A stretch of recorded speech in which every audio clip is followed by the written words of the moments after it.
Therapy Podcast. I'm your host, Marie-Therese Bolzan. Welcome back to this wonderful, wonderful topic. I've got Grazyna Zajdow, sociologist, back in my home, back at my table. And the topic that we talked about for hours is the labels. Do labels help or hinder? And we've kind of branched off and come back, but we tend to cover a lot of ground when we talk. But I really want to cover what you were saying in the context of society and why you think labels are important in terms of helping the functioning of a cohesive society. Why you think that they, obviously we need to have them for laws so that we can have, but tell me more about. But laws are really only the, if you like, the external projection of the values of a society. Correct. They're not anything extra. But in any society, especially one that is as large and as complex as ours, there are always going to be competing interests. So, right. Do you want milk? No, thanks. Okay. What do you mean? What do you mean by that? Tell me. Well, I mean, this notion that there is a general consensus on everything that a law makes clear, I don't think is true. I think that there are some values that we... So give me an example of one law. That I think is not a general consensus. General consensus. Yeah. Okay.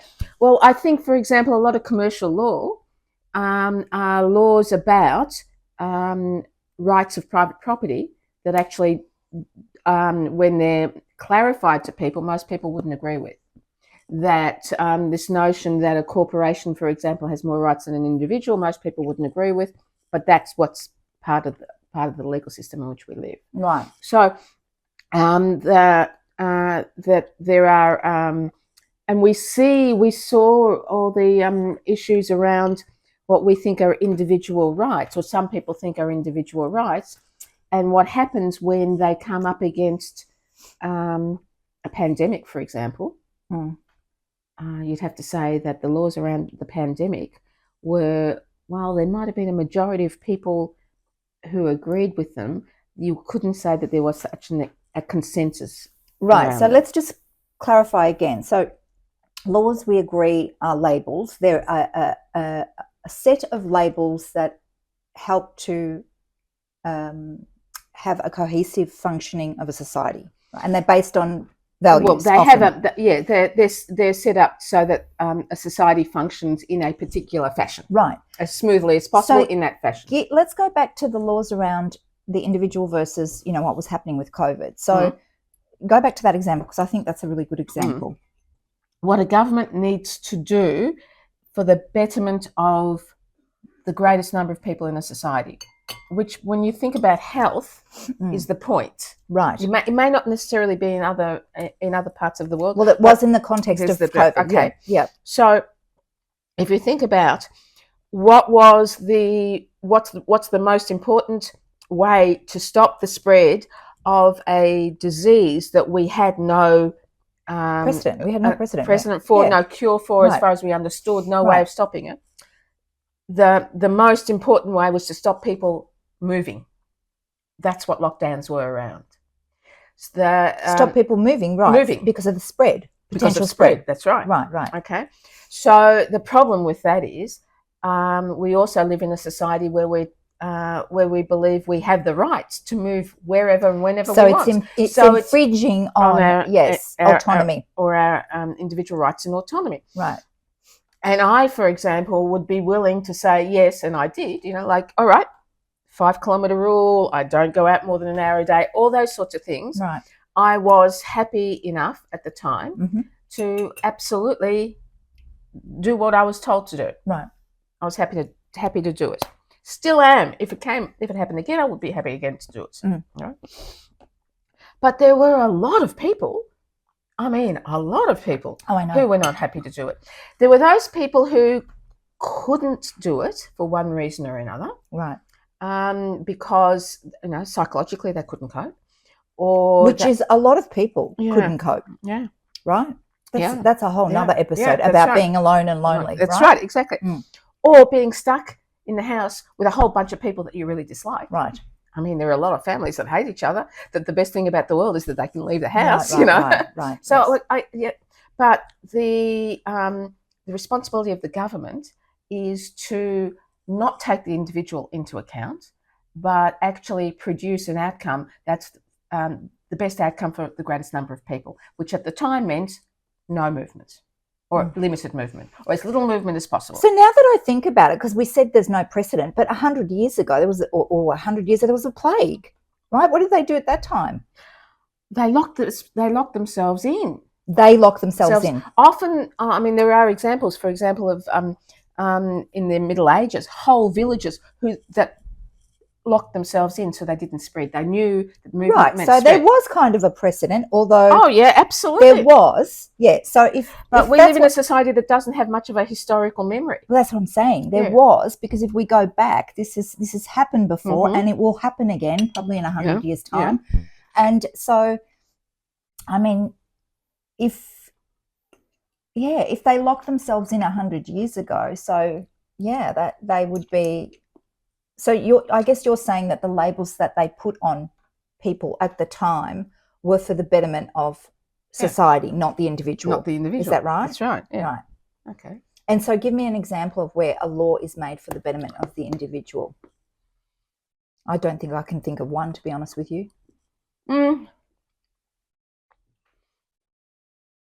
No, probably not. I can't think of one. No, probably not. Except that there are limitations in most modern societies like ours of the government interfering in individual lives. Yes. There are limitations to those. Quite rightly in lots and lots of cases. So give me an example that comes to mind for you. About surveillance. How much individual surveillance there is in each of our lives. Right. Where we live in a society which says if we leave the house now, we don't have to have an identity card. We can't be forced to walk around with an identity card. Yeah. I've lived in societies, in countries where you know, if you step outside the house, you have to have your identity card. And I remember thinking at the time, I don't want to live in this world. Right. But how does that feed into our idea about labels? You know? Well, how is that? So a simple one, you know, this whole notion that, for example, if you break a law, you're a criminal. Without any indication of what particular law that we're talking about. So give me an example. Well, we now have many cases and occupations where to have to actually hold that position or that job, you need to have a police check and a working children's check. Yeah, right. And for some people, it doesn't matter what the law was that you broke and is on your criminal record. That stops you from actually taking that job. That marks you. That labels you. Right. And it wasn't until 2 years ago, I think 3 years ago. Australia's not a very redemptive country, is it? No, it's not. It's not at all. It's the opposite of America. In America, as we've seen with the president, the former president, you can commit all these crimes and still be a president. That's right, exactly. Yes, exactly. So it's not straight. None of it's straightforward. Absolutely none of it is straightforward. No. And I mean, this is the thing with labels. Once you've been stigmatized with the label of criminal, it's going to be very hard for you to move beyond that, even if it is a minor crime. Absolutely. That's exactly right. But if you have been labelled as a Olympic competitor, that's a positive label. You use that label, of course, all the way for your own benefit. Of course. Yes. Yeah.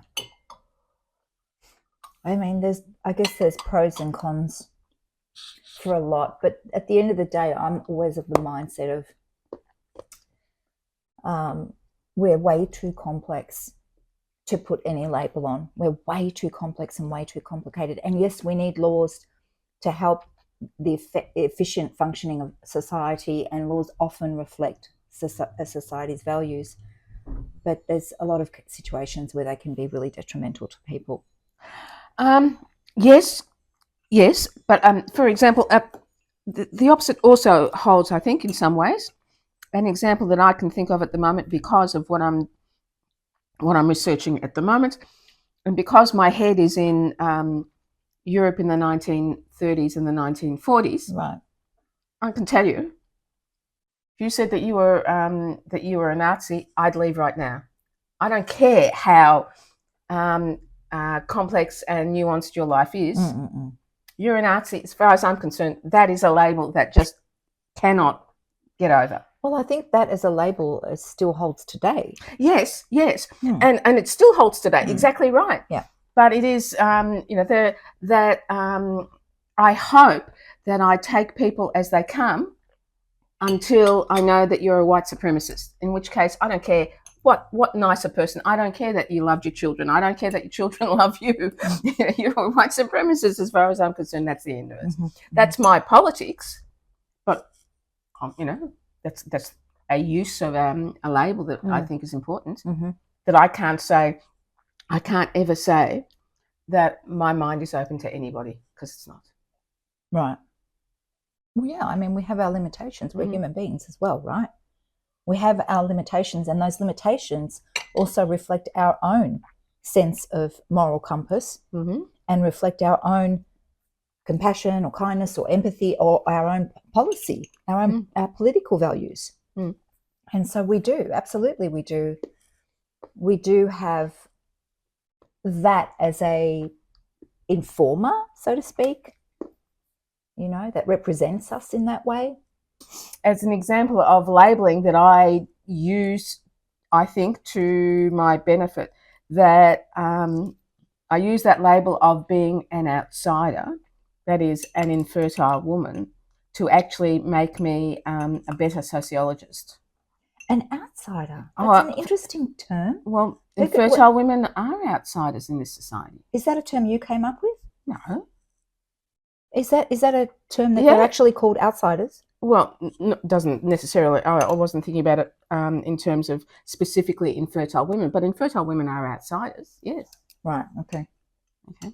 That is, they are considered a stigmatized group. They are a stigmatized group. Well, in a lot of cultures, they are definitely. In our cultures, in Indian culture. in Australian culture. I mean, we wouldn't have a whole system of fertility medicine that's really wrecking a whole lot of things if it weren't for the fact that infertile women are considered outsiders and stigmatized. Right. Because if you're a part of a stigmatized group, you do whatever you can to not be part of that stigmatized group. Yeah, that's interesting. And so that has produced a whole industry. I remember when the doctor came, I'd had some surgery, and he'd already done unblocked a tube, and then came back and said no, it had been reblocked. And he said, at that point, he said, I think you need to think about IVF. And I said, at that point, and this was a very long time ago, that I wouldn't go any further. That was as far as I was going to go. Okay. I wasn't going to go any further.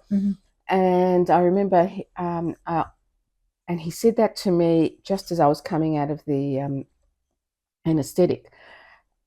And my husband told me that after he spoke to me, the particular doctor, who was a very well-known infertility doctor, right, who'd made his name on this, he'd gone to my husband and said, well, you need to persuade your wife to change her mind.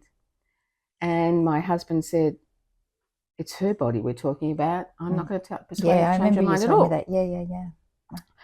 And I remember thinking, it took me a while to come to terms with that, because one of the reasons that I was infertile was medical incompetence. But all of that. Right. But I do remember thinking it's probably good that this has happened this way, and it does make me a better sociologist.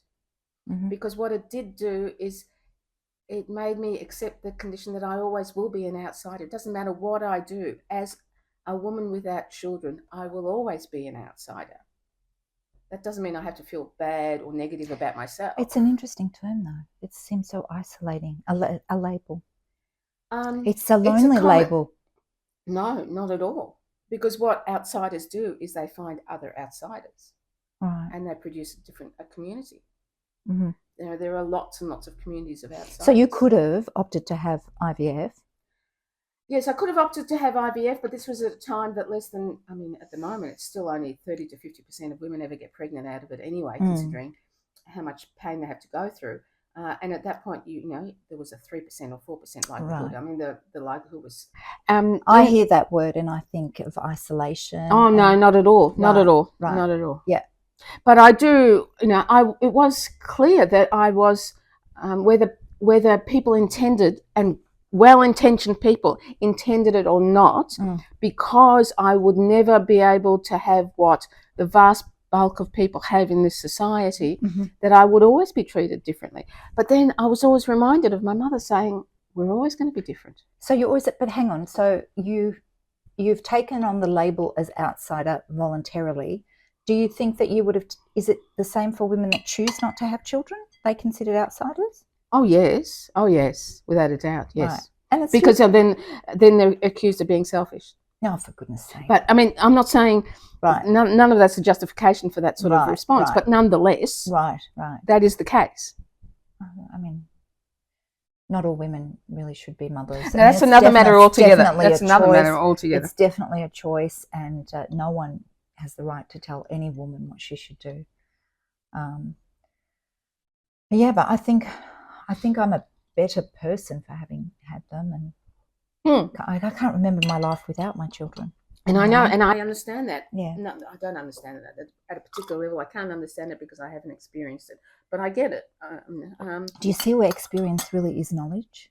That is, it's really it's the backbone of what we know. Yeah. What I'm saying is that you can read books, you can do a postgrad like I did, and you can do your, higher education, and we have all that kind of scholastic knowledge, but real knowledge is through experience. I think it's really through experience. Yeah, but there is so much negative, very bad experiences. Of course. And if that's all we're relying on, no, that's not what I'm saying. We produce too. No, but the other side of it is we can't always have all the experience. There are lots and lots of situations where we were talking about medicine before, and the surgeons or lawyers, we can't experience all of that. We're happy for their knowledge. Of course. To guide us. Yes, of course. That's a given. That's definitely a given. But we could sit here and we could create another whole 3 episodes. We're going to have to come back another time. Thank you for tuning into this topic of food for therapy, this wonderful topic. Stay tuned for the next couple of episodes. It's a jam-packed season. Grazyna, thank you for joining me again. I look forward to having you on Food for Therapy podcast. All the socials will have all our yummy recipes. And as usual, if you have any questions, we've had a few viewer requests for topics. Please send them in to foodfortherapyshow@gmail.com. I'm Marie-Therese Bolden. Can't wait to connect with you. Bye for now.